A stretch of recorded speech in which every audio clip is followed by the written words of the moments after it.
Hello, hello,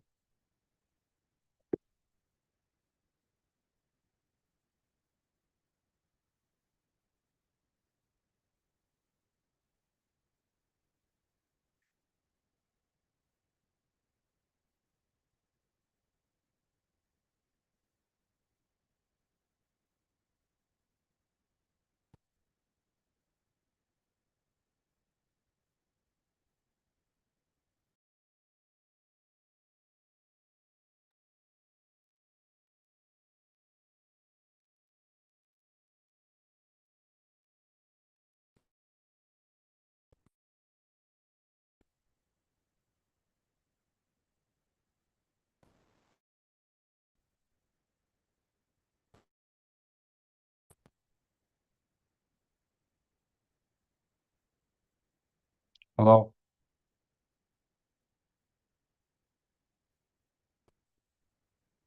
hello.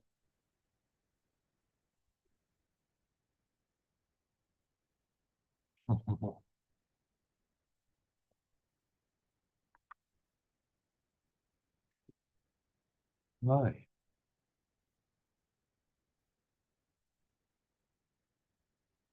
hello,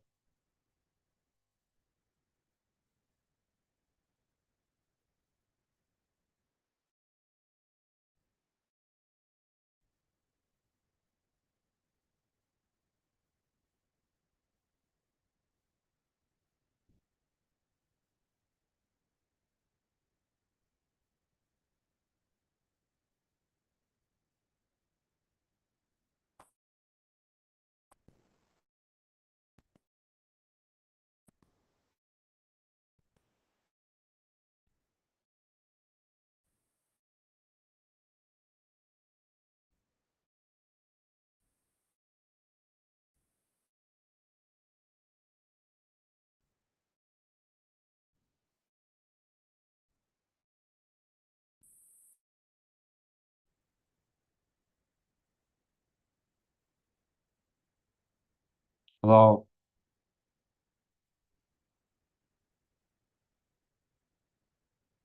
hello, professor. Hello,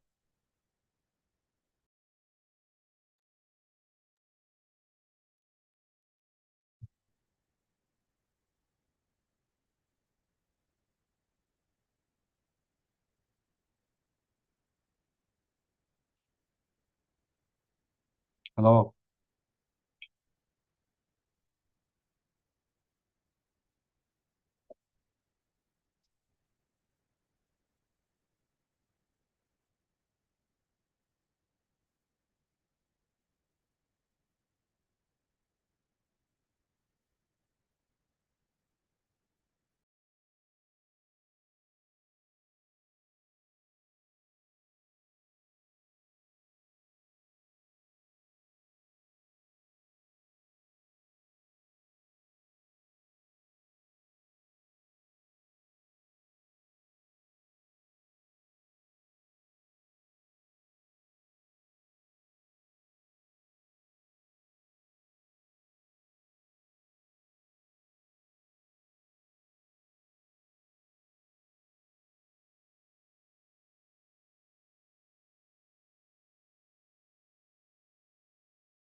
Hello, Professor.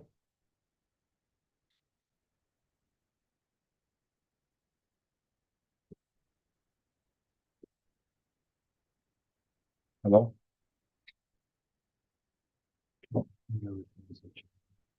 So who is group one? Group one tactile sensing.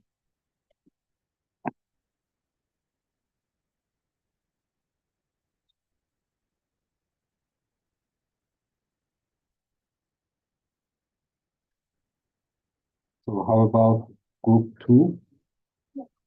Group two, development of an Arduino-based autonomous navigation system.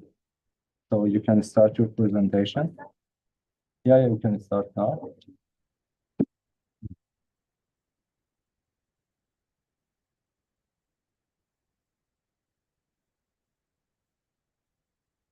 Actually, you will have 20 minutes for your presentation. Yeah, you can transfer your PowerPoint here. OneDrive help. Oh, sure. Hello, Professor. Oh, yeah, you Yeah. can put it in here. Yes, yes, yes. I mean, actually in the meeting. Yeah, sure. Yeah, sure. I got lots of stuff.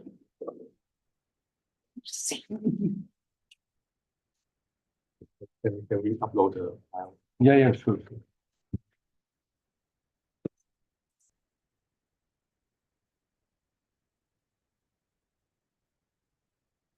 So how can I show it? This is how it will work. You'll have 20 minutes for your presentation, and then 5 minutes to show your working prototype, and then 5 minutes for Q&A.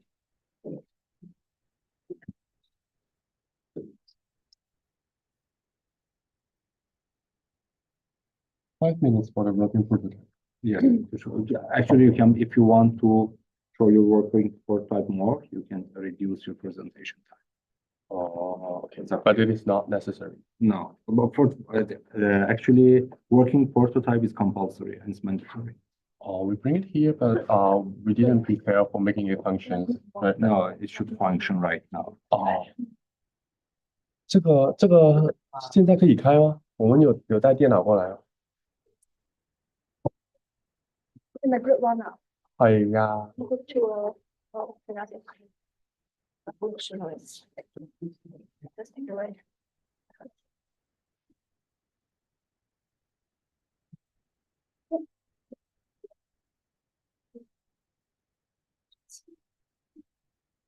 对啊，这里面有七啊。不知道。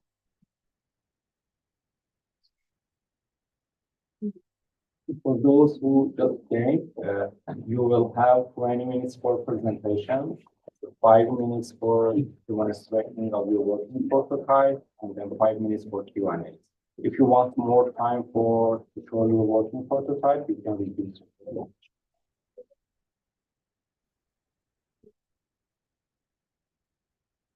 For the group one, yes? Yes, we are group one. 还是直播在这里？我不要，我需要把就录在线拿完了。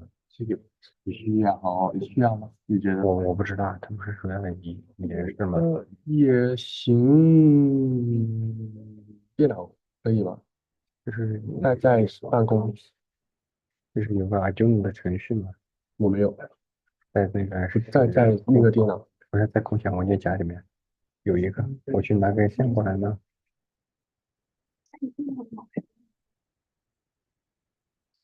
Can you take the computer and wire code to the country? Because we didn't bring it. So maybe you can start the presentation. And then okay, and then okay, my peer will help with the. Because you will use this computer for presentation. Yes. And then you can use home laptop to make those understanding. Yes.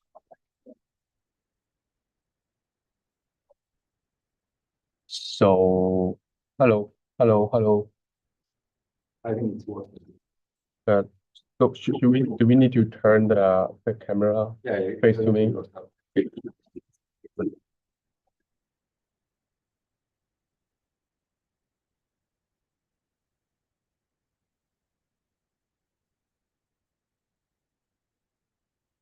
So can I start now? Okay. So good evening, everyone. We are Group 1, and today we are here to introduce our project of the tactile sensing in soft fingers with integrated pressure sensors. So before we dive into the details, let me talk about some background information in such technologies. So we human beings are controlling every single part of our bodies using our brain, unlike the robot arms that is using the algorithm control mechanisms. So despite that, even up to now, there are still a developing process for making a perfect control.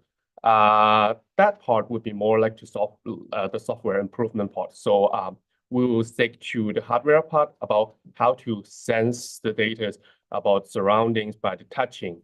So to have a way to sense the tactile data, that we need a sensors called the tactile. Sorry, we need the tactile sensor. So it is in the form of sensor getting the data about touching, for example, the locations of the content and surface roughness of the project. And before we dive into details, let me tell you even more about the applications. So the robotics is the first one. That the tactile sensors can enable the machine to interact more laterally and safely with the surroundings with a more dedicated feedback. So that means that with the tactile sensors, we can use it to manipulate some more dedicated targets, let's say the caregiving and the assembly. So another one is the prosthetics. So by integrating the sensors into the prosthetics components, we can offer the real-time pressure and texture sensory that can restore a sense of touch, which some of the patient without some body parts cannot have it. And it will help them to have restore the better life. And finally is the virtual reality. The tactile sensing can enable interactions between digital environments so that the users can always feel the weight of the virtual objects and the resistance of the surface. So in terms of the tactile sensors, there are a lot of ways to do it. Some research has been done on capacity tactile sensors, but even though it has the good advantages and sensitivities and also response time, it could have the drawbacks of incompatibility so that it might not be accurate once the loading condition exceeds a limit. And additionally, the viscous elasticity and the hysteresis raise the concern about the sensor's response speed and sensitivity, resulting in a delayed feedback during the rapid interactions.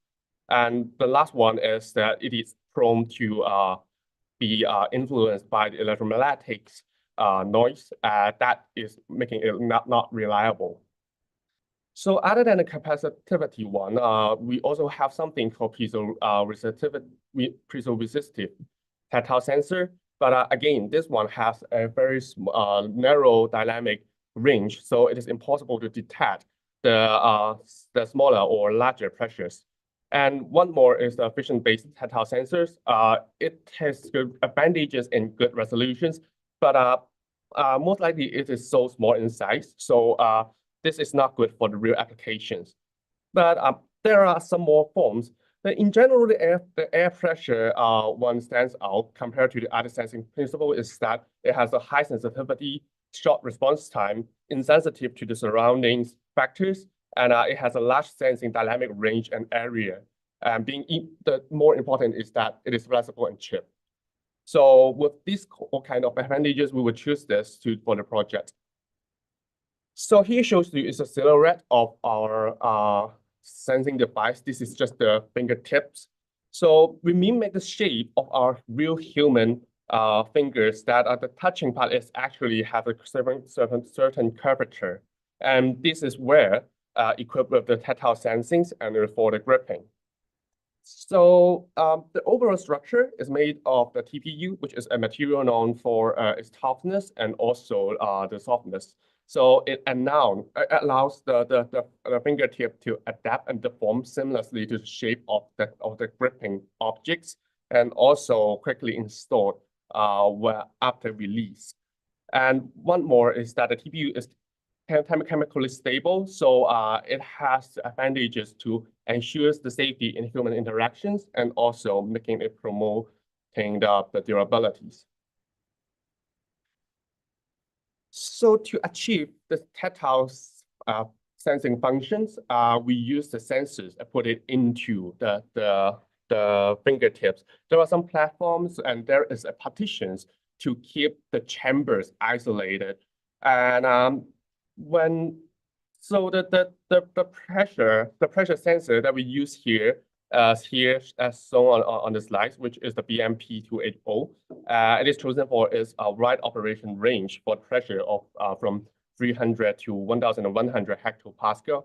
And it has a very low average measurement time, which is 5.55 minutes seconds. And also the high resolutions of data, which this has the advantages of making it an ideal candidate for having fast and sensitive data acquisitions. So we also did the FEA analysis before we built the real prototypes. That here shows you is the force of 2 newtons applied to the side. So since it is symmetry, we only do the situations that is on one side, and that will apply to the another side as well. But from the figures, what we can see is that there is a significant structural deformations when there is an external force applied. And the deformations is also an evidence that there is actually a volume change inside the chamber.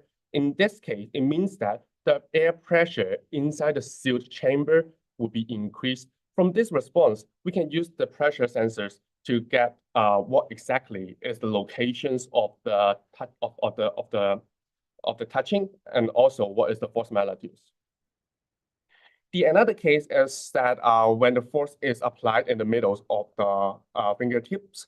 So under the same situations of 2 newtons, we observe that the deformations of the partition is even more. So it is the case that the maximum stress distributions occurring when the force is applied in the middle, and this will tell us what is the limit of our sensors. But in general, what we can achieve, what we can tell from the FEM is that the deformation of the material is really being expected when a load is applied to the surface. So which is the basic theory of our sensors.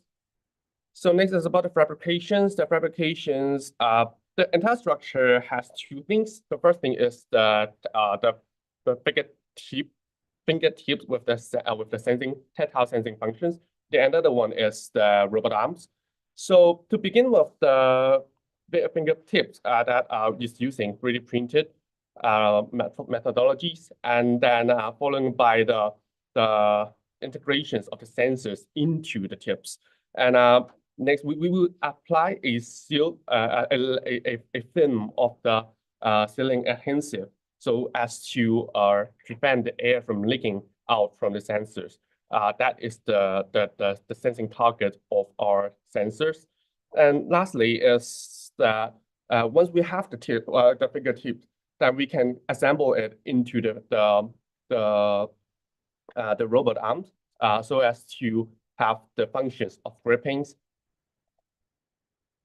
And not just the structure, we also need to consider about the electronics that is used in the circuit. To complete the design, we need an I2C extension block. It is a single master device to communicate with multiple I2C channels. And this is crucial, especially when we are using more than one sensors that is having the same address while maintaining the signal integrities. here we use is the TCA9548, which is good. Is low standby current, high speed capabilities, and this is the reason that I use this. And more important is that there's MCU. We use the MCU to provide the necessary processing power to run the program and control the external components. And with the set of pins, the Arduino can interface with all the equipment that is inside the circuit. And this is just an overview of the circuit. And the idea is here is that when the force is applied to fingertip, the sensors record the pressure change. And it will give the data to the MCU and so that we can see the real actual response in the computers. So this is the setup for our tactile sensing. Two critical components is a force gauge and also our device. The force gauge will give us what exactly is a force applied, and for the computer we can see the response from the sensors. So the whole task will be from preparations, calibrations, and then contact localization, stability, sensitivities, repetitivity, and so on, the dynamic response test. And about the calibrations, we place the soft fingers in the neutral position first, and then we gradually apply the pressure using the calibrated device, making sure to record sensor reading at each step. And in the end, we have all the data embedded into the curve to see how it actually responds to the given pressure. And when we apply from here, what we have from the experiment is that when we apply a load to zone 1 on the right, where the sensors is underneath it, we can see that the rank is sensor 1, sensor 2, and then sensor 3. But if we do it on another side, so in zone 2, where does the sensors 2 located, it is so sensors 2 and sensor 1, and sensor 3 is still the last one. But when we are choosing to put the load in the middle, both sensor 1 and sensor 2 seems likely, and and the sensor 3 will have a response of having the higher value as usual. So with this relationship, what we can conclude is the localization process. Showing the logic load, what we define is that when the sensor 1 and sensor 2 is having the difference less than 5%, then it is located in zone 3 in the middles. But when the difference is more than 5%, then it depends on which sensors data come first. If it is 1, then it is the region 1. If it is 2, then it's the region 2. So next is the repeatability. So it is conducted to evaluate the durability and reliabilities of the soft fingers during the long-term use. In the phase of testing, we conduct repetitive loading and unloading cycles for 5,000 times and observe if they are adrift afterwards. So it is recorded that the shift in reading is 6.8% for sensor 1, 6.6% for sensor 2, and 9.9% for sensor 3.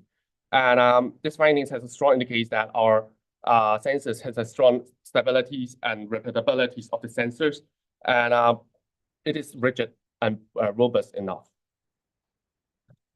So the last one is the test for the response and recovery time. In this test, we apply step load, allowing us to measure the response time and the transient characteristics. So our findings revealed that the response time was 80 milliseconds, and due to the viscous elasticity of the TPU, the recovery speed would be a little bit longer, that is 120 millimeters. And the information is crucial to understand the sensor's performance in real-time applications. And what we can conclude here is that our response is actually quite fast. So after getting the data about the fingertips, we proceed to assemble it with the robotic arm for the manipulations. And the arm features a straightforward design that actuated by the pneumatic pressure using 2 air chambers. Additionally, it has 2 flexible joints where the bending occurs for gripping functions. So the gripping function is actually working. From here, what we can see, and we can identify the touch point of the object. And to achieve the gripping, we apply the air pressure of 0.2 megapascal to the air chamber to cause it to bend. And then the bending capabilities enables the arm to secure the objects up to 100 grams using the fingertips equipped with the tactile sensing functions. And from the sensing data, what we can observe is that the sensor 1 and sensor 2 is actually quite close to each other. So this means that it is the case of touching at the middles. And given the scenarios along with findings, we're confident that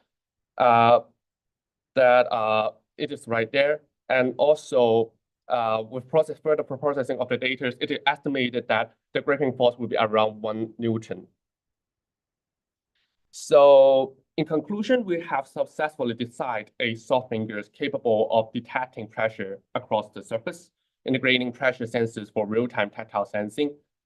We validated the system's effectiveness through various performance tests, including the force pressure curves, response, and repeatability resolution. Additionally, we also have defined our own localization capabilities. And lastly, is that we demonstrated the soft fingers potential in applications related to the object gripping and also the tactile functions. And here comes to the end of our project, and now we are open to any questions.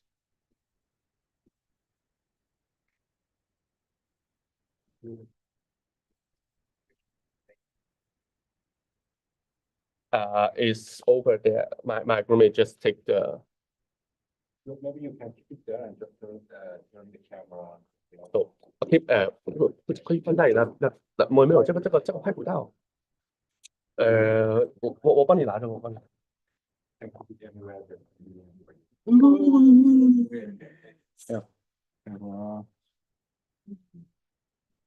So this is the demonstrations of our work that as what we said, we are using the pneumatic device that we don't have the compressed air here, so we can't really make it accurate. But what we can show you is the sensing data.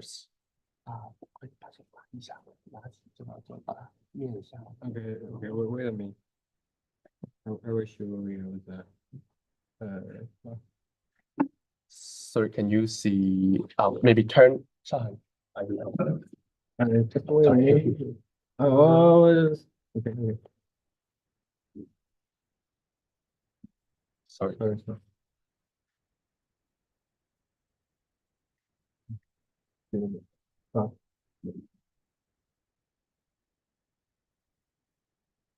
Okay. Yes. So here, there is a curve. So when we are touching it, it has a response. Yes. Slightly touch. So if we increase the force, you can see the pressure change.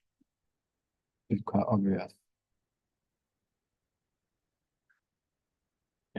Okay. So are you pushing just the middles? Would you like to put it on the side?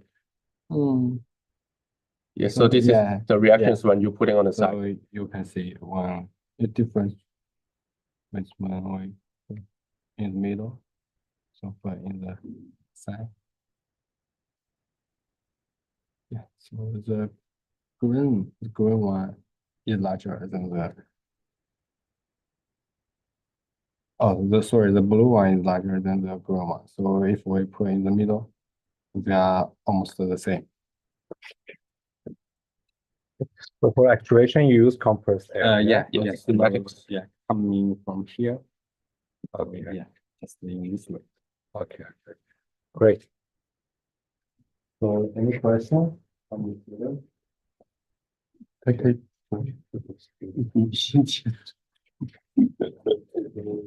For your nice presentation. So I have just one simple question. In simple terms, this kind of localization of tactile sensors has been done in the previous works as well. So just can you point out, what's the novelty of your work? Is there anything novel about your work, or you just actually use pressure sensor, free pressure sensors, just to do some actually hardware design? I personally think that the novelty will be the cost and also the ease of manufacture. because what we showed here is something that we need some nanofabrication skills. So which means that we cannot make it homemade. And for this, as long as you have the board and you have the 3D printer at your home, you can have it. This is so cheap. In total, that is less than 200 or even less, maybe less than 100. Because for each sensor, it's only 5 to 6 Hong Kong dollars. And for the chips, just several maybe 40 to 50. What about the resolution of your localization? The resolutions will be, 1 millimeter. Do you Okay. have any information or data about the resolution of your localization? the resolutions of the Because you mentioned that when you localizations. have Mm. different parts of your actually structure, your response will differ. Mm. So, I mean, how much are you having here? Talking about, for example, if we apply force in 1 millimeter steps, different locations, can you sense it, or you can sense it at 2 millimeter distance difference or 3 millimeter? Have you ever done this kind of characterization for your structure? I don't think we did that Yes, characterization. because for the Also, I want to say that we are not using pressure sensor here. We are using airflow sensor. we're using pressure sensor. We're using pressure sensor. PMP is a pressure sensor. Yes. Okay. But if we want to have a high resolutions of where exactly is the localization. So now what we have done is a rough estimation. If we want to know what is the exact locations, we need to have a perfect model. That would take. Yes, that's exactly. Yes. So I don't think we have enough time. Yeah, so here we just provide a straightforward method to, I mean, roughly localization. Yes. Only for rough. I think it's a nice work, and actually, as you mentioned, it's just 200, maybe something. Yeah, quite 200. Yeah, very cheap. Dollars is very good. So because I think good projects can be promoted to ICANN competition, and Professor Lee will support it. Mm. So I think if you have time with your group, I think it's worthwhile to work a little bit more on it and then attend the ICANN competition, Sure. to the international competition. Sure. Not just the course, for you actually graduate course. Mm-hmm. I think it's a very nice one. So from the other students, is there any other questions? Okay, thank you for your presentation. Thank you. Thank you.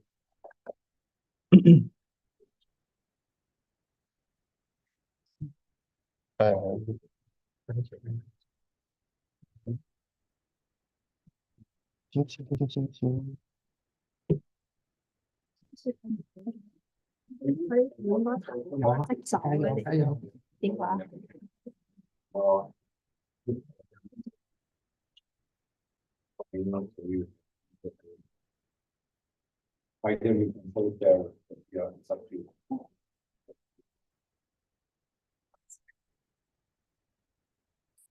Yes. Here is also okay because that camera can turn 360 degrees.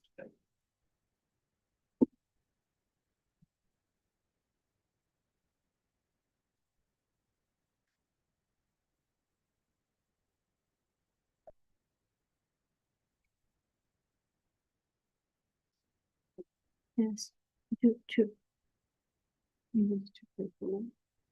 No, just. Could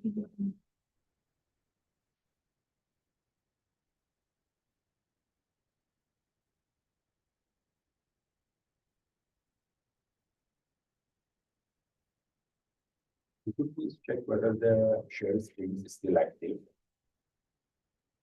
I think it's. Oh, I think it's sure.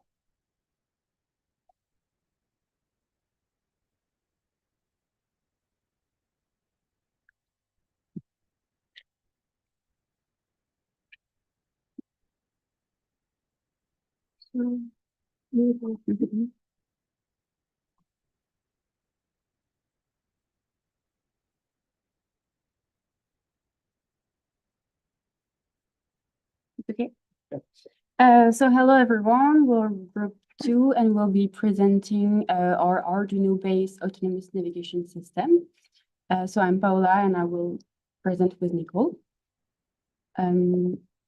So this is the outline of our presentation. We will first talk about the introduction and objectives, then the current state of art of autonomous systems, the vehicle design, the coding implementation, our mechanical solution, and we'll finish with a conclusion. So we decided to do this project because of the growing need for automation in industries, like, for example, warehouses, mines, or ports. So these are environments that require cost-effective and reliable solutions for repetitive tasks. And this is why we use an Arduino-based system to do practical autonomous navigation. So the objective was to design and implement a vehicle capable of navigating from one point A to one point B on his own. So, and this vehicle integrates reliable sensors for efficient industrial use. So more specifically, it must ensure smooth obstacle detection and avoidance. And it uses color-based ground indicators to determine destinations and enables accurate distance measurement to return to its origin. And the outcome is a functional prototype optimized for repetitive industrial tasks. So now we will talk about the state of art. So what is being done now? So autonomous vehicles rely on sensors and algorithms for navigation, obstacle detection, and decision-making. So here there are three types of sensor that exist, for example, and they all have their advantages and disadvantages. So for example, the LiDAR has high precision 3D mapping, but it's quite expensive and it's weather sensitive. The camera has a high resolution, but is light sensitive. And the radar is reliable in poor weather, but it has a lower resolution. And there are also different modes of navigation that exist. For example, there is the line following for structured environments, or there is the waypoint navigation. And all these autonomous vehicles, they have some challenges. There are environmental factors like lightning, reflections, and noise that will impact the performance for the sensor accuracy and reliability. And there are also some dynamic workspaces with obstacles, such as forklifts, for example, and workers. And so for our project, we decided to choose wheel encoders. So they are reliable for distance measurement and odometry, so the position in space, and they are suitable for controlled back and forth navigation. We also chose the color sensors, which is a choice because it's simple, it's low cost, and it's effective. And we also chose to use the path following using visual flow markers. So that's it. So moving on to the vehicle design, we will discuss how our vehicle is engineered to navigate reliability in an industrial environment. So our design features two front driving wheels to minimize rotational movements and ensure straight movements despite challenges such as uneven surface contact and wheel alignment discrepancies. So we designed to go straight. Our design feature, there's a two front driving wheels to minimize rotational movements. So we have implied PID control to simplify the motor speeds and the encounter stat, ensuring that our vehicle can travel the same path forward and reverse consistently. So our vehicle uses a closed loop control system with a color sensing to identify target areas, navigates towards them, and then returns, demonstrating a practical application of our sensor integrations. So here's our overview. So you can see that there's an on-off switch bottom, Arduino MECH5950 board, and then also the color sensor, and then the data pointer. So our approach follows a plan-do-check cycle, ensuring each component from selection to optimizations meets our strengthens criteria for performance and reliability. So for session 1 is the component selection criteria. So such as choosing the materials of chassis wheels, and also and session 2 is the component integration and prototyping, such as how to put the wheels on the chassis and the sensor, and also the programming. Session 3 is the optimization of performance parameters. And then there's a loop here. So we non-stop doing the repeat test. So let's explore the coding implementations. Crucial for our Arduino-based autonomous navigation system. The code to show how the vehicle interacts with its environment, ensuring precise control and responsiveness. So initially, we focus on motor control, a fundamental aspect of our system. We use the ADAS color sensor, which help the vehicle recognize the color-based ground markers. And the sensor inputs are crucial for decision-making about movement directions. Our Arduino code integrates several libraries, such as Wilder H for I2C communication, crucial for sensor data handling. So here are the code. This code is initial the motor control using the PWM plus with modulations, and essential for adjusting the speed and direction based on sensor inputs. So setting up the motor involves initializing the servo and communication and configuring the pin mode. Our control logic is designed to react dynamically to real-time data from encoder and sensors, adjusting the motor state between stop, forward, and reserve to navigate efficiently. So integrating the sensor efficiency is the key. The color sensor feeds data into our control system, influencing how motor adjusts to detect the colors.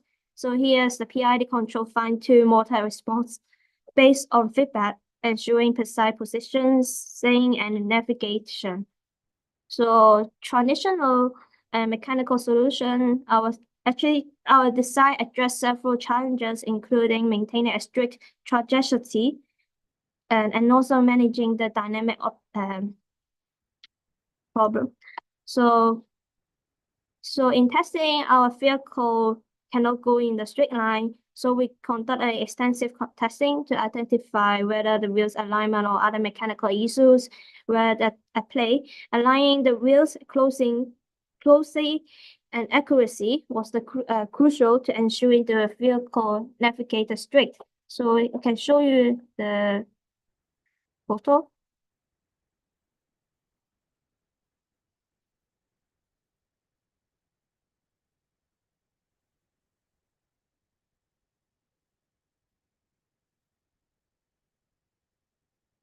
So we suspect that the misalignment in the drifting wheels was caused navigation errors. Detailed analysis help us pinpoint the exact nature of the misalignment and its impact on vehicle trajectory. So adjusting were made to correct this issue, significantly improve the accuracy. So we assume that there are 3 cases for the alignment problem. Case 1 is both driving wheels are not in vertical, and the case 2 is the left wheels are not in vertical. Case 3 are the right wheels are not in vertical. So how can we identify which case? So how we tackle this problem? We place a weight in different position on the vehicle during testing, and so we observe changes in traction and direction. So this practical approach helps us to understand how mass distribution affects navigation. So this is the test results, and then we realized that actually case 3 is the is the problem, so we quickly fix it and then the problem is solved. So here is our materials and also the CAD for the teach. Yeah, the part.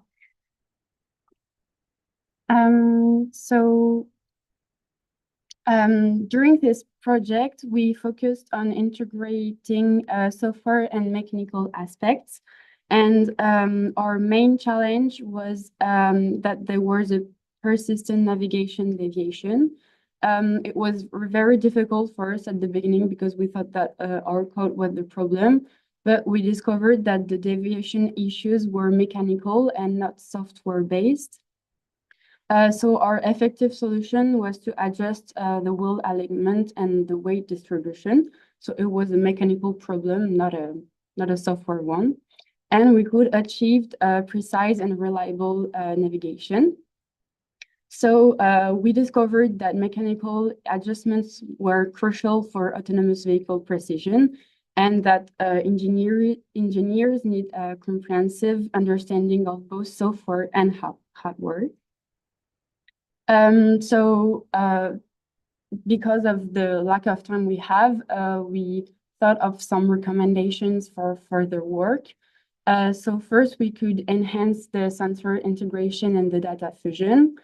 We could also add machine learning to ameliorate things, improve the power management systems, scalate and module the design, enhance the real-world testing, and then after we can collaborate with industry experts and see with the regulations and the ethical considerations. And this project can also change our experience into science, technology, engineering, and mathematics education, because this is a project-based learning for figurative explanation of abstract knowledge. It allows to understand fundamental physics, mechatronics, vehicle dynamics, and failure analysis with systematic testing. Thank you for your attention. Demo.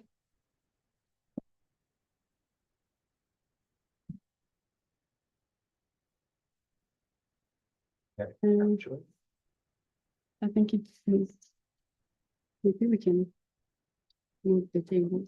Move the table. Yeah, because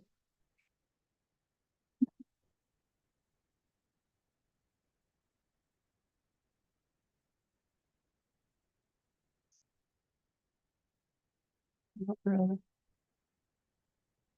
There is this.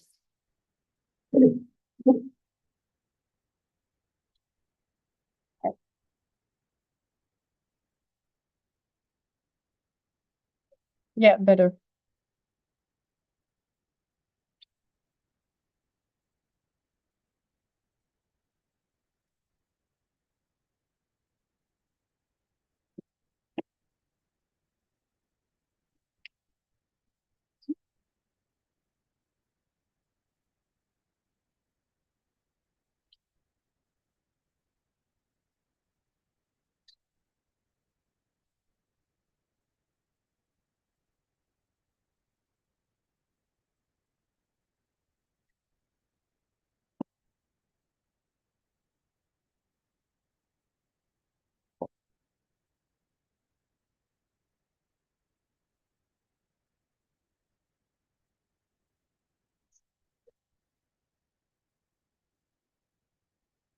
What do you want to test now?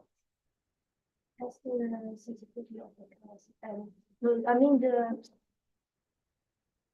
accuracy of something. So you mean there is a starting point and where is the end point? Yeah, it should stop here. Yes. But it stops a little bit away from it. There's a lot of information. Wow. Maybe we can test it again.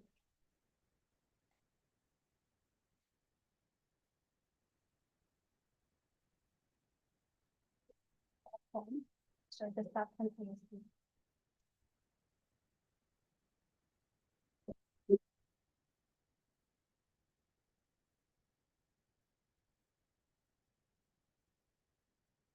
It's okay.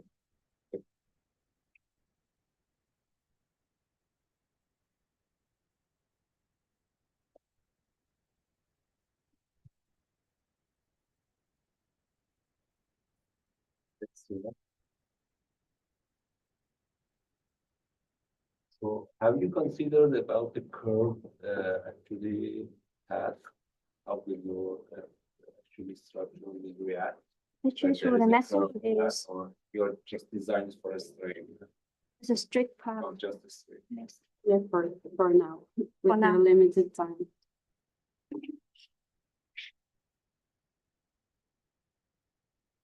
Thank you for your. Thank you so much.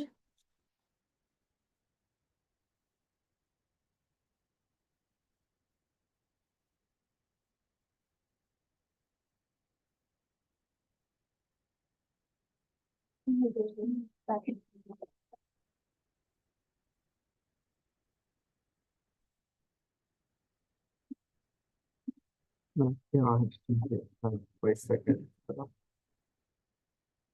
Okay,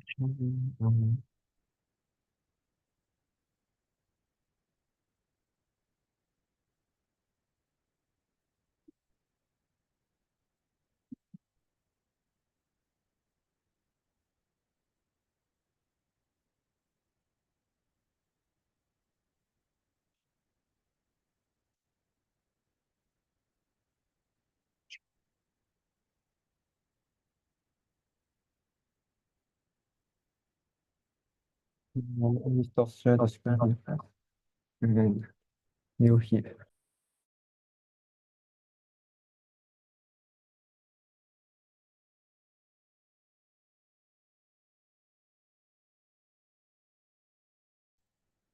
Hello?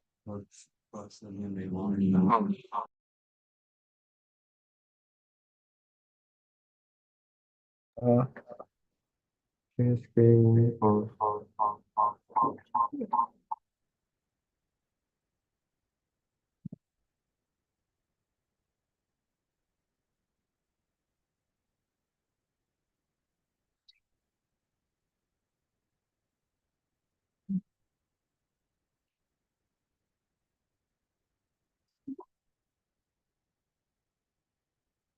this is not my mouse.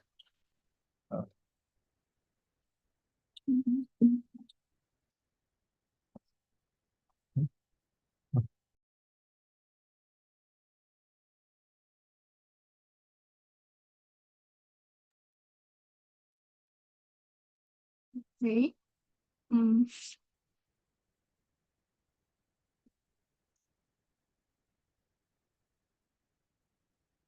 Hello, everyone. We are the group 3, and our program is about smart workspace. Yeah, we have already The unmute. computer is the computer inside this room, so our computer is, Oh, I see. So you're presenting with your own laptop. yes. Yeah.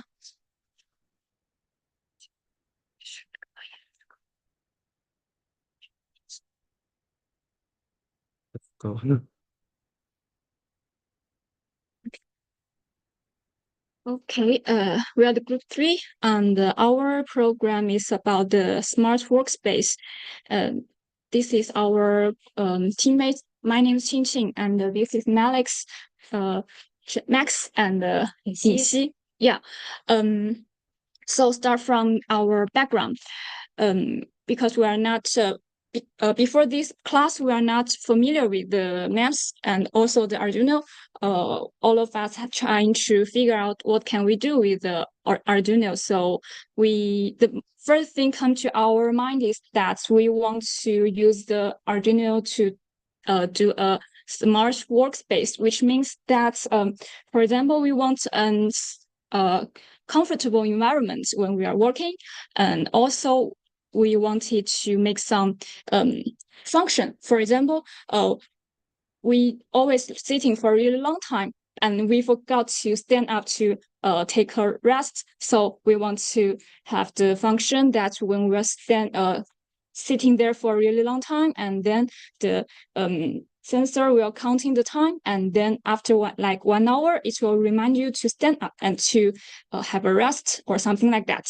And also we have the function of the light that when people come into this room, and the light and the sensor detect that you are in this room, and also when the light is really dark, the light will turn on automatically.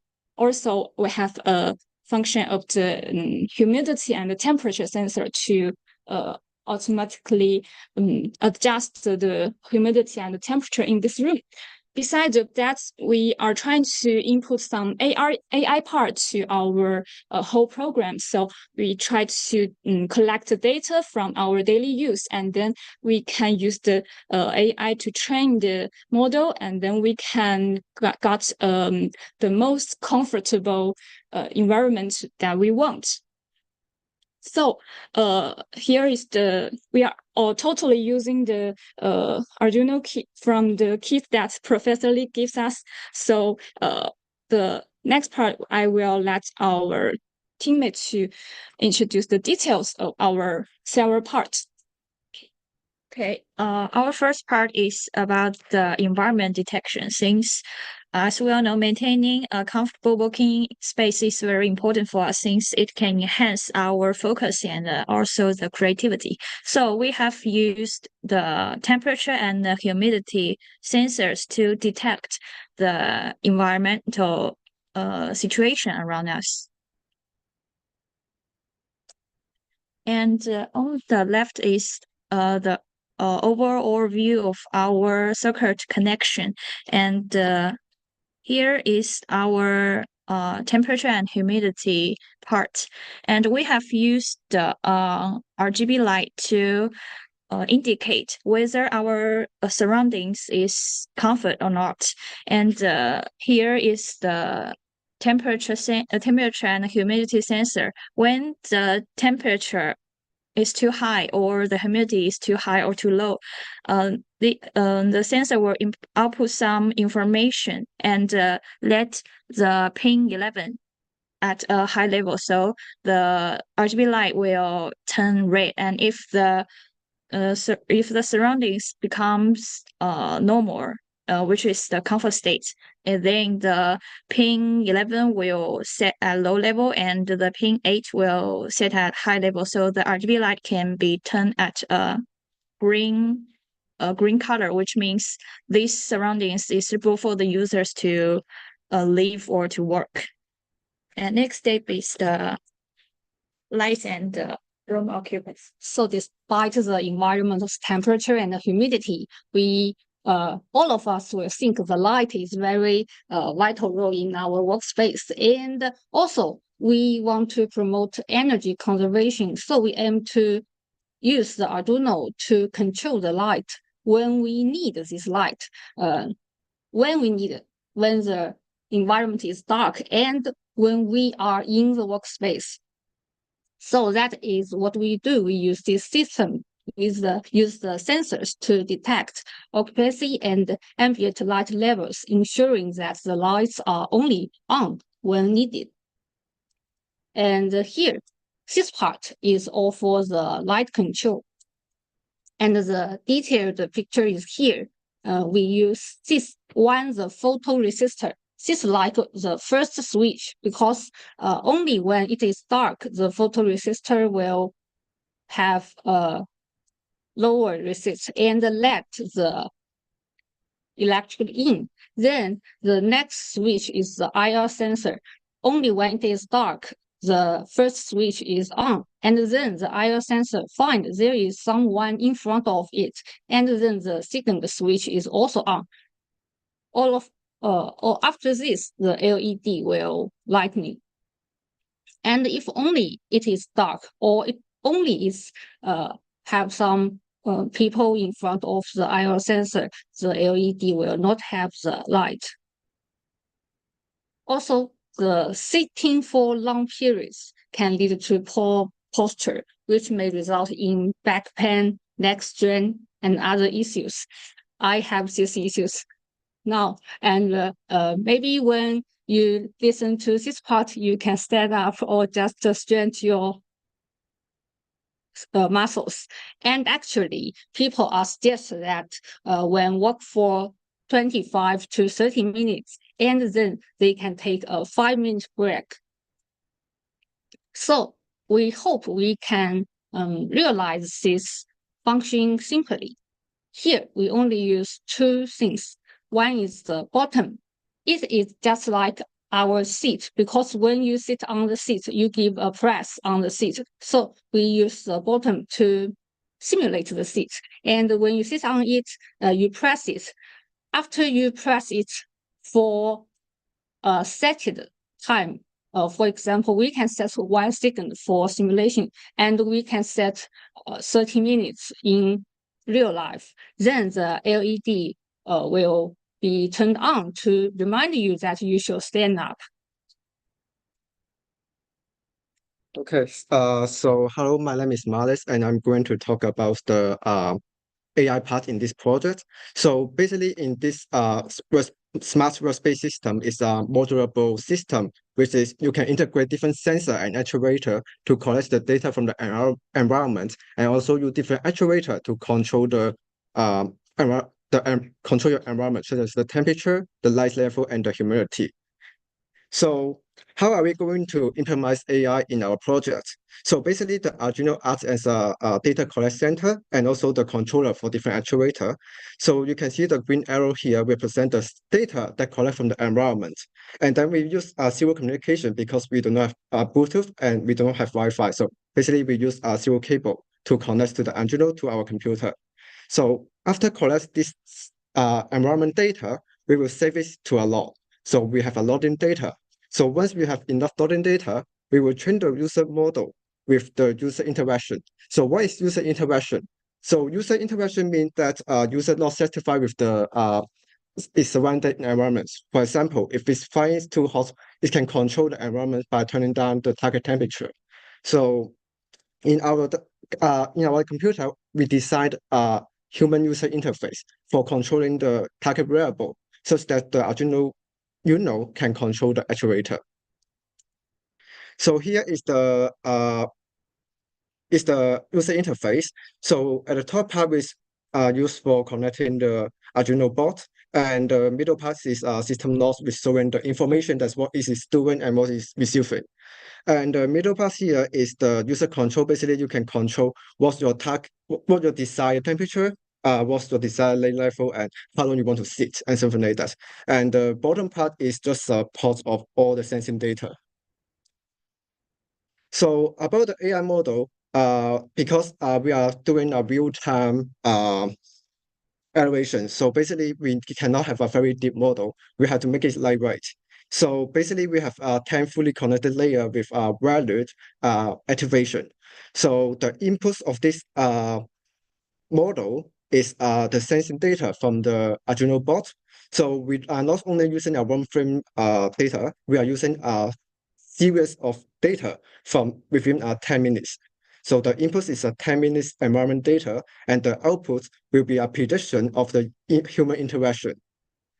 So basically, the machine learning model here will be the function of time and the sensing data. And we also try another approach, which is the recurrent model, which also integrates the previous output prediction to the model. So actually, according to our testing, because we have limited data, so we tested there are not much different between the performance of the recurrent model and the normal model.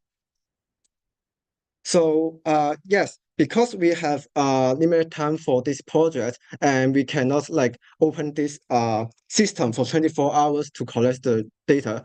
So we simulate this training data by our preference. So we want it to be warmer, cooler, it's all our calls. So the solid line here represent the sensing data from the Arduino board, and the dotted line here represent the target temperature that we trying to achieve. Yes. So here is the results of the AI model. So you can see here the white and light color line represent the ground truth target, and the solid and thick thin lines here represent the prediction value. So you can see it's very noisy. So because we have like very less data and also we include noise during the training data, so it may cause some issue for this system. And here is a demonstration video. Yeah, for the demonstration, we shoot a video using the Lego for better understanding. Oh, sorry. Can we load it? Okay.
Just show if not or if I can just turn it. you down right now, we can just show this video and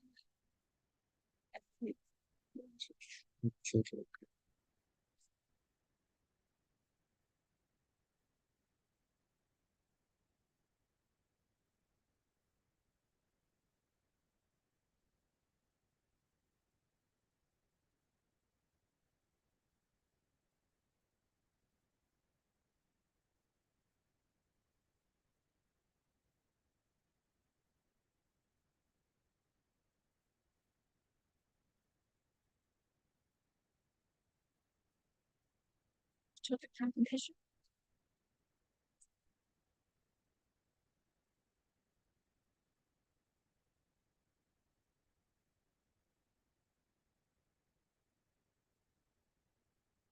Yeah, and we will demonstrate it later. Actually, for our program, there are so many things to improve because we don't have a better sensor to detect the humidity or the temperature. And right now, it's just like a demo that's of our mind. For example, we can further to improve the sensitivity of the push button to change it to a pressure sensor that it can make a better demonstration, better using feeling when with the sitting or not sitting, or the temperature and humidity feeling. So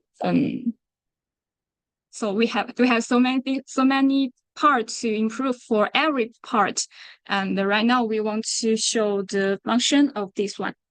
Okay, I will be here to show a quick demo. So let me change. This one, this can show the Share screen and okay. Yeah, so here you can see this so-called human user interface. So first of all, we just connect this to the Arduino board. So you can see we now keep sending data in 1 second. So every second it will send data from the sensor to this computer and report the sensor here. So if we don't want that many data, we can just increase it. So make it like took longer to take data. So we can see now it will wait for 30 seconds for update. And then try to demo how it works, like the best way to show it is the light sensor. So if we turn high the target noise level, and then let's say there is some people going through this IO sensor, you can see this LED is on. It's on. So if we decrease the threshold value here, So let's say it's 542. So the current is about 800, so it's larger than the threshold. So even though somebody go by, the target is still 0. So we can just slightly increase it. You can see the intermediate level. So let's do it. Oh, yeah, we can cover the IR sensor, and you can see, yeah, you can see if some light is blocking it, it will become brighter. So basically, it's adjust by using PID based on the light level in this one. Yeah. And also, then another thing for professor to see is let me show it here. I made a simulator for the view for the environment. So yeah. So IR is the PIR sensor. Basically, if somebody going through, it will become high signal. So if we go 1, and then the target is 200, you can see the photon meter here is going up because the light near it is brighter. So we try to simulate the environment by using some fake equation to make it like look good. Yeah, so you can see it's a PID control and it's moving out and the photon meter with the target value here. And we can train this value to like lower. Then you can see it's reduce the output to trace the target. Okay, that's all. Great. Any questions?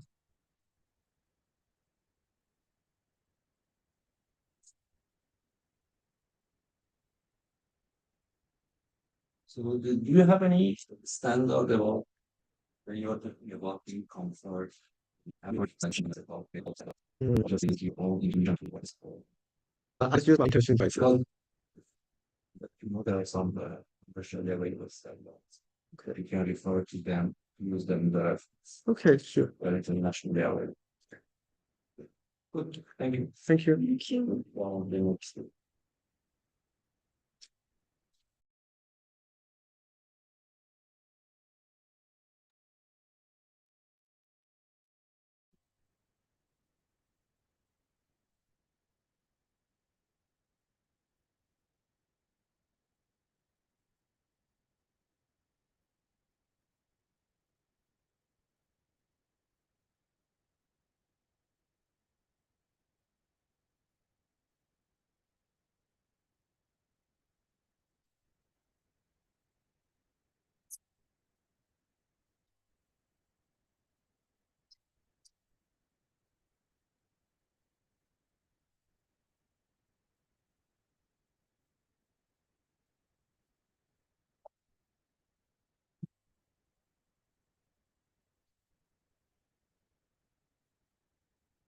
You're going to use your own laptop. Yeah, yeah, yeah. Please share the screen.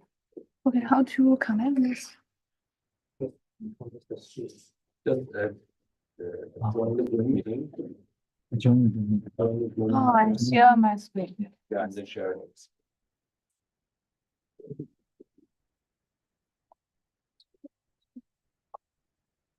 Or you can browse one. Yeah.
Sees there. This is here. This is here. This is an USB. Yeah, please try this one. USB.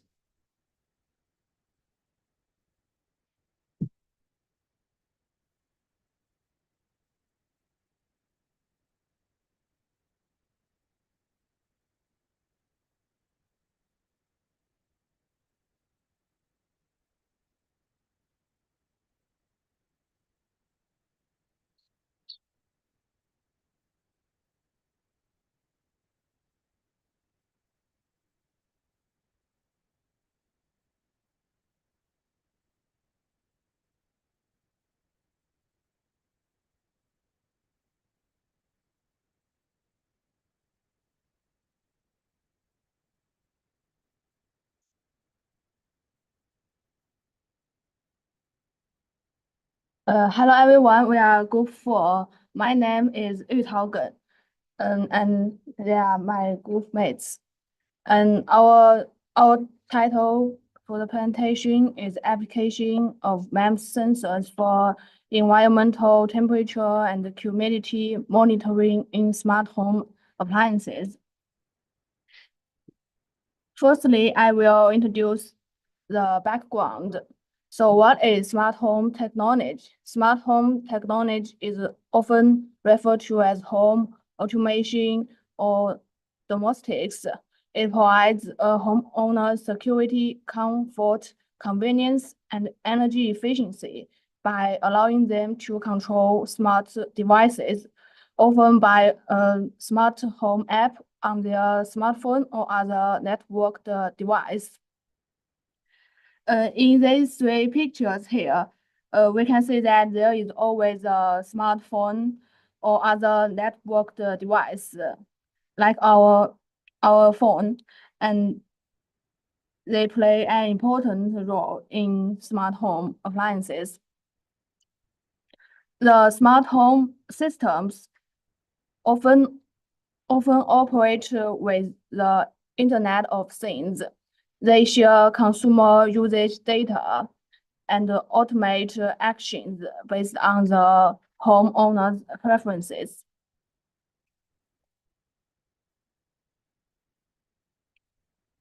Sensors are widely used in smart home.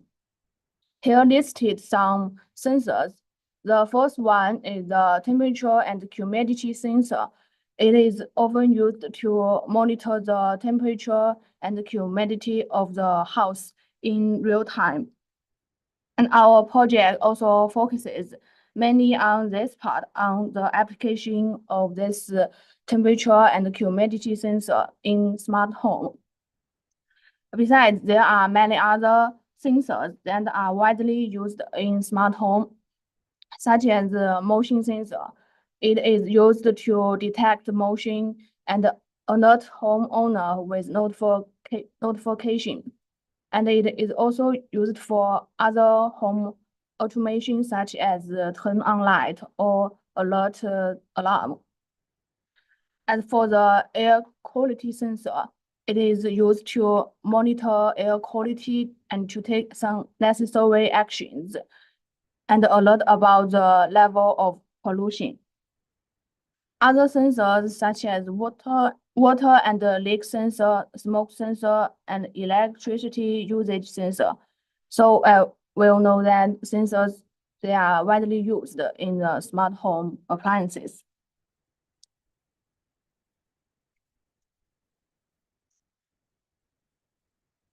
So what are MEMS sensors? Here shows the definition. They are miniature devices that integrate mechanical and electrical components on a single chip. They can measure various kinds of physical parameters, including motion, pressure, temperature, and more. These sensors operate on the principle of microfabrication and are used in various applications, such as smartphones, wearables, automotive systems, and medical devices. Here are some pictures of the MEMS sensor. They look very delicate and cool. MEMS sensors have some specific advantages over other sensors for many applications. First, they are very small in size. As shown here, they are usually smaller than one finger. And they have lower power consumption, as shown in the right figure. Here, the new version IS3DH sensor has ultra low power consumption compared to their old versions on the market today. And besides, MEMS sensors are more sensitive to input variations, and they are cheaper due to mass production. It can also provide real-time data. You share the screen. Share the screen? Did you share this? No, no, no. Oh, okay, sorry.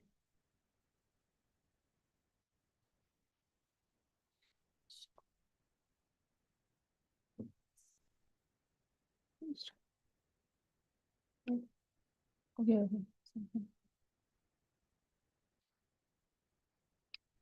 And this means they can provide real-time data and timely feedback to users. Besides, they are less invasive than large devices. For example, in some cases, they can be attached to people's skin and detect vital signs of people. Smart home technology significantly enhances convenience, security, and efficiency in people's everyday life. Integrating MEMS sensors into smart home appliances provides significant advantages and influences. They play a crucial role in enhancing the efficiency, safety, and well-being of modern smart homes. Our project shows the application of MEMS sensors for environmental temperature and humidity monitoring in smart home appliances. The demonstration is based on Arduino-based system. It can provide a no-cost and easy way to create devices that integrate with their environment using sensors and actuations. It demonstrates a systematic development process. Okay, that's the end of the introduction part. Next is some devices introduction. Okay, so I'm going to introduce the two main parts of these systems. And the first part is about the temperature and humidity with the min and max on the LCD. So in the picture, we could find that here is the LCD and here is the DH11, which we use it to detect the temperature and humidity. I will gonna first tell about the function of the LCD. So the LCD function is quite simple. It will gonna to display the current temperatures with the minimum and with the minimum recorded temperature and the maximum recorded temperature. And then it will display the current humidity and also display the minimum recorded humidity and the maximum recorded humidities. And these tools will show periodically, like first temperature and then humidity and then back to temperatures. And so finish the LCD. So how could the LCD get the data? So here we come to the DH11, which we use it to detect the temperatures and humidities. So inside the DH11, there are two main things that we use it to detect.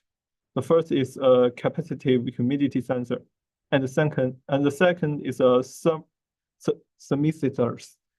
So for the function of capacitive humidity sensors, it's basically a capacitors. It's basically a capacitors, and it will change the electricity constants when the humidity change. And after the humidity, and so when the humidity changes, it's the electronic constant change, and it will change its capacitance. And for thermistors, it's basically a resistance. And when the temperature change, its resistance will also change. So if we put these things into a circuit, and we will recognize that once the humidity and the temperature change, the voltage of them will also change. And we use sensors and we recorded the voltage, and then it could compute, and then we will get the humidity and the temperatures for the outside. So after we get the data of the humidities and temperatures, it will transform it to the Arduinos, and it will with a periodic of 4 milliseconds, and each time it will transform a data with 40 bits, and it will be the most significant bit first come out with 8-bit integer humidity data, and next is the 8-bit humidity decimal data, and then is the 8-bit integer temperature data, and then 8-bit temperature decimal data, and finally is 8-bit for checks. So after we get the temperature and humidities, we're gonna to use the stepper motors to motivate the fans. So how does the stepper motors work? The stepper motors, it could combine the functions of conventional DC motors and also servo motors, which means that it could rotate continuously like a DC motors, but it can also be positioned precisely like a servo motors. And here is the principles of stepper motors. So one end of the coil and the center tab forms a face. And so these motors, we could see that it has 4 space. The right lines is always put high because here is connected to 5 volts. So when the other lead is put low, it will active, and the phase is energized. So then the step motors could rotate it when the phases are energized in a logic sequence, which is known as a step sequence. So what is step sequence? So here I'm going to introduce it. So like the previous papers, we said, if one phase is connected to electricity, a loop can be formed, and it in fact work like an inductance. So based on the right-hand laws, the current will generate magnetic fields. And if we wanted to rotate counterclockwise, we could just like it active with the sequence of A, B, C, and D. And if you want to rotate it like in a counterclockwise, you just need to reverse the orders. And we could also activate with 2 connected electricity together, so that the 2 adjacent phases have generated a loop, and which could also produce a magnetic field. And it will, and in these orders, the order of power in the figure is first A and B is powered, and then B and C, and C and D, and finally it's D and A. The same way that the order of the counterwise rotation is reverse orders. So why it has 2 functions? Because in this way, we call it a full step move. Is that each move it will rotate with 90 degrees. And if we want to move it in half degrees, so what should we do now is first we let A turn on, and then is AB, and it will rotate it with only 45 degrees, and then B on, A off, and then BC, and then C, and then B off, and C on. So basically like that.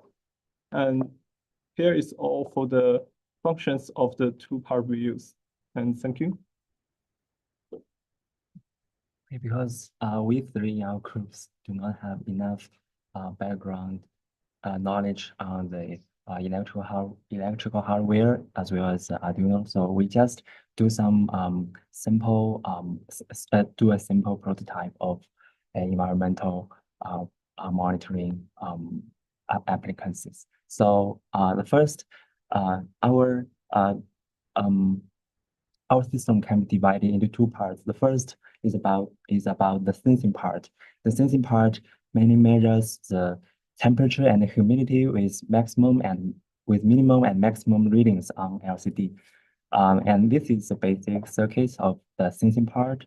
Here it is a DH11 temperature and humidity sensor, and here is the 16x2 LCD with I2C adapter.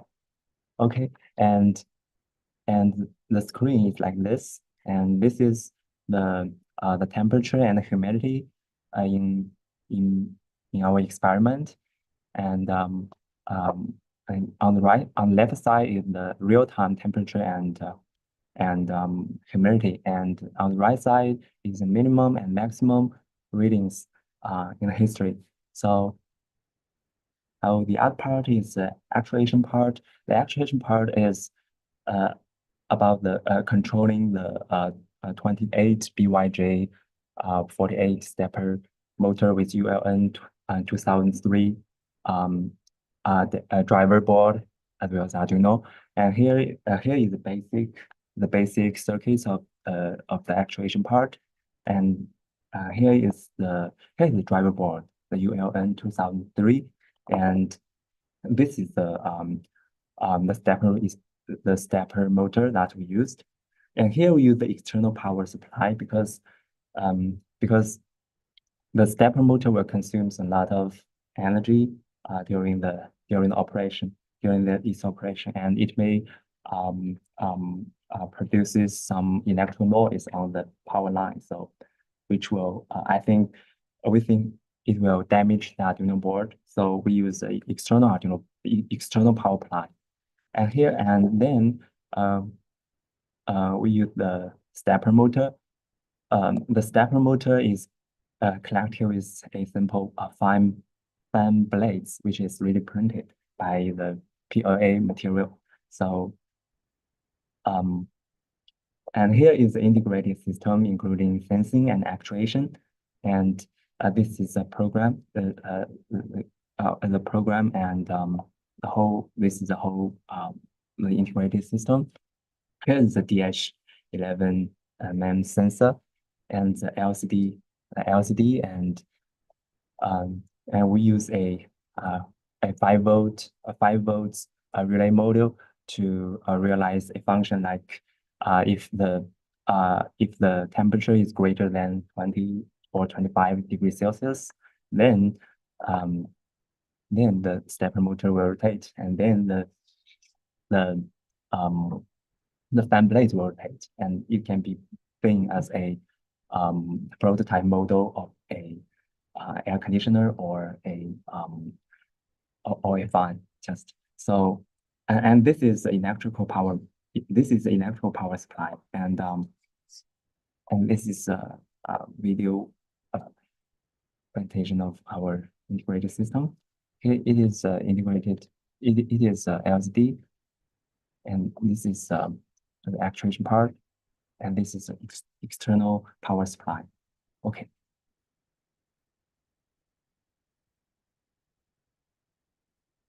Okay, thank you. And we prepare our integrated system here, so we can show here. And this is the external power supply, 5 volts, 5 volts power supply. Yes, and because it is now the temperature is 21 degrees Celsius with cathode. The humidity is 44%. But it seems that our sensor cannot see temperature. I don't know why. But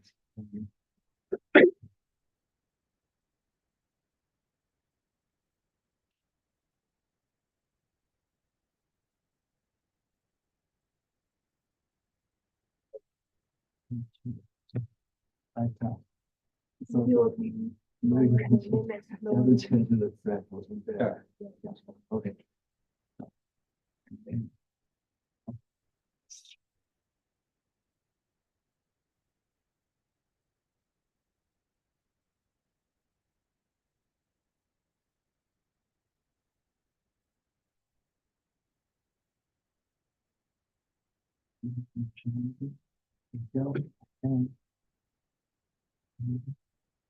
Because now the threshold is 20 degrees Celsius.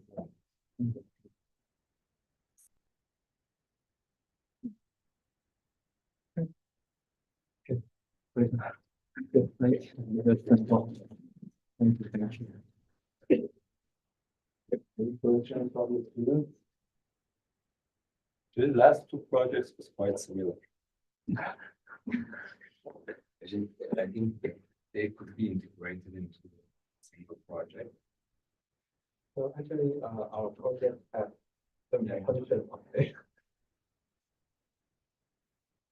And did you use actually on and off actually controller to run the stepper motor because it has a PWM function, so then you can control the speed of this stepper motor.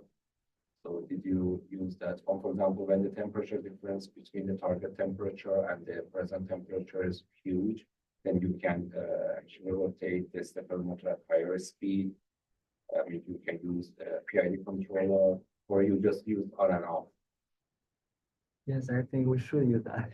And No, I mean, you use Yes, just on yes, and off, yes. yes, am I right? Yeah. Okay, that's great. So the last group, I think they can start now.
Share what the green one.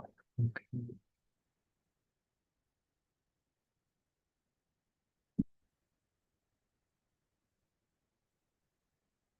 So I will start. Good evening, everyone. We are the last group, and I want to show you some of our project, which is the laser protection system. And there are three guys in my group, Wang Hong, Cao Zhuqun, and me. Okay. And I will just break the whole content into three parts. The first, I will just do some introductions of the laser cutting machine.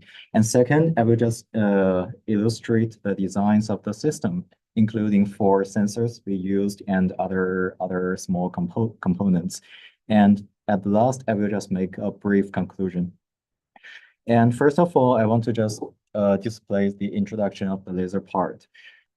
Here you can see, here is the laser beam, and it can just form a focus on the surface of the workpieces with the high energy to heat and melt the workpieces.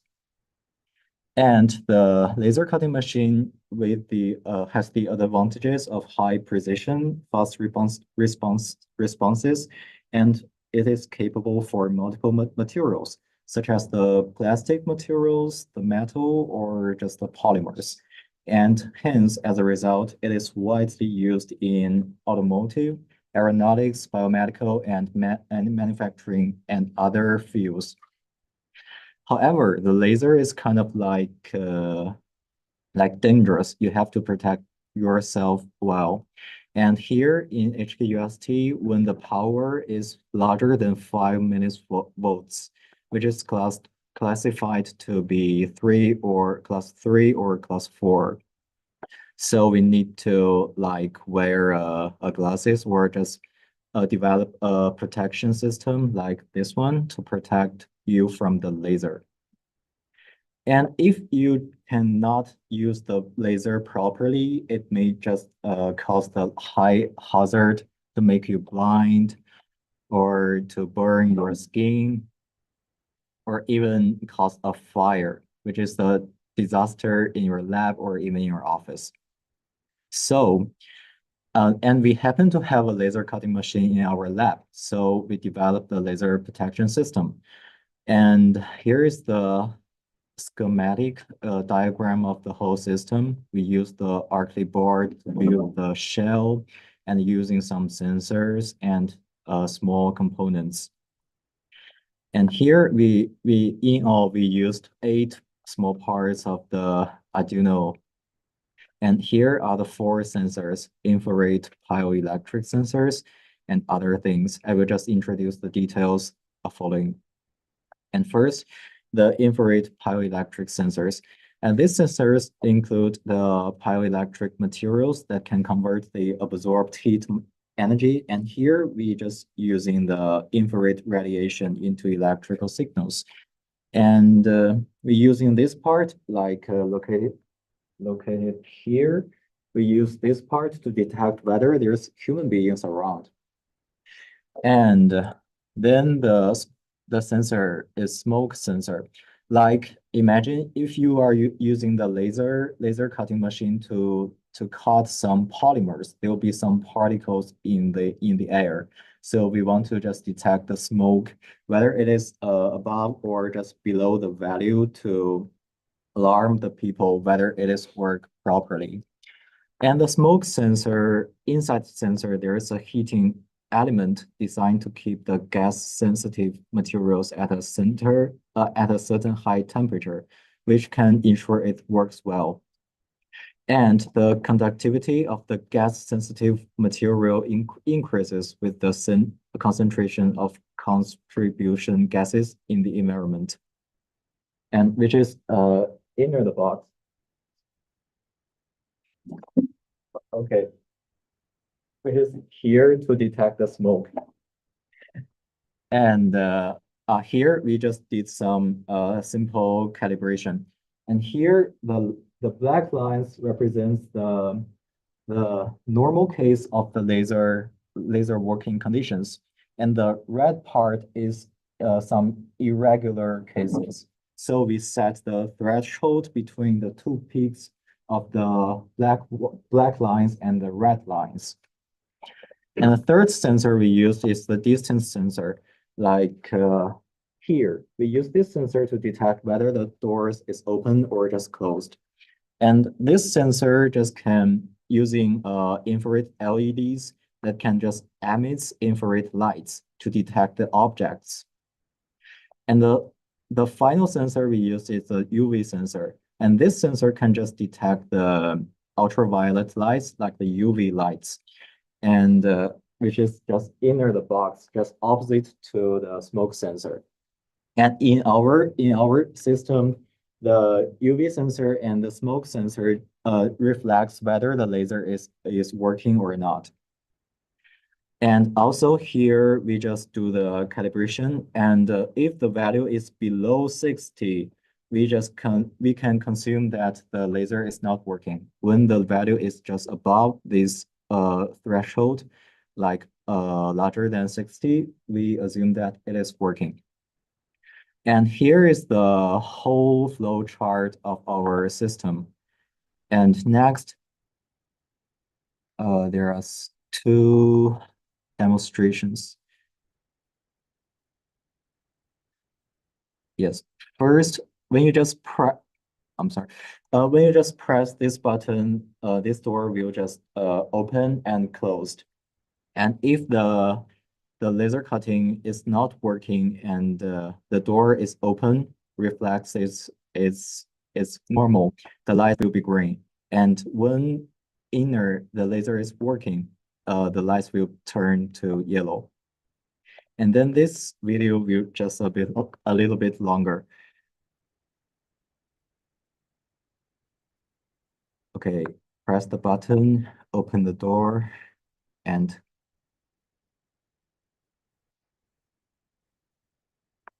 when we are using the lights to mimic the working conditions of laser, the lights will be red because the door is open, which is irregular cases. And press again, close the door. And here we just add some smoke. we are using a lighter to light the tissue to produce some smoke. And when the laser is working while the door is closed, which is the normal conditions of the working cases, so the lights will be just yellow and nothing extra happened.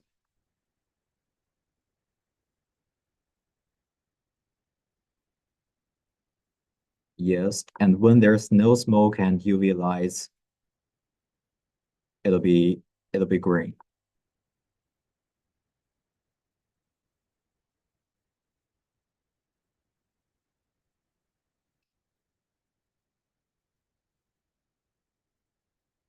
So we will just do some on-site demonstration here. So first, press to the door first. So if the door is open and detect someone is missing by, Yes, the light will be blue and the nozzle will just alarm. and close it and it will turn blue. Yes. And if we use this UV light, it will detect the UV and the light will be yellow. And if we open it, light will be red and even Oh, just 1 second. If you just here, and if you just open the door, and if you don't want the noise, just hit this button. It'll be just shut down for 10 seconds. yeah, for your operating samples. And yeah, it goes back again. And this door will just automatically closed after 30 seconds if you just keep it opening. Yeah. And It'll okay. So thank you so much.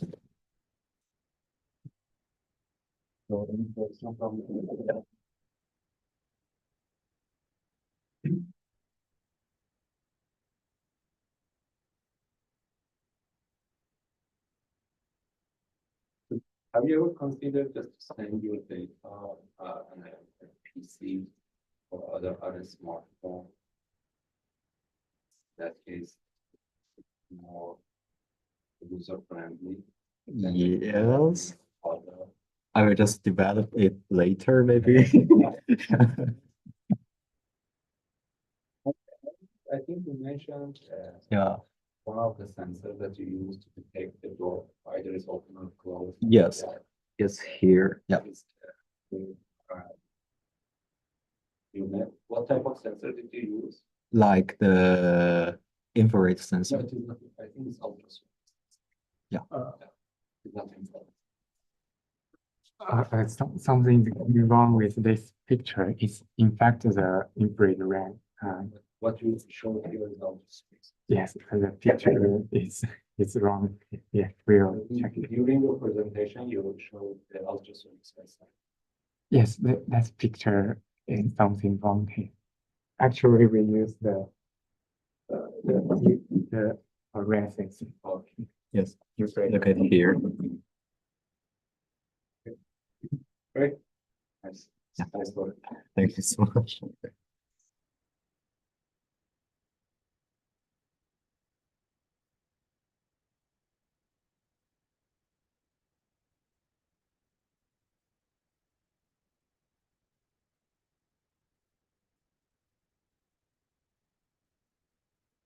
I think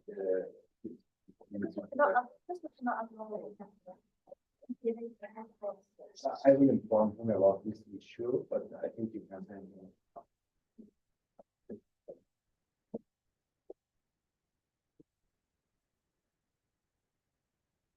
Okay. Have a nice evening, everyone. You can leave.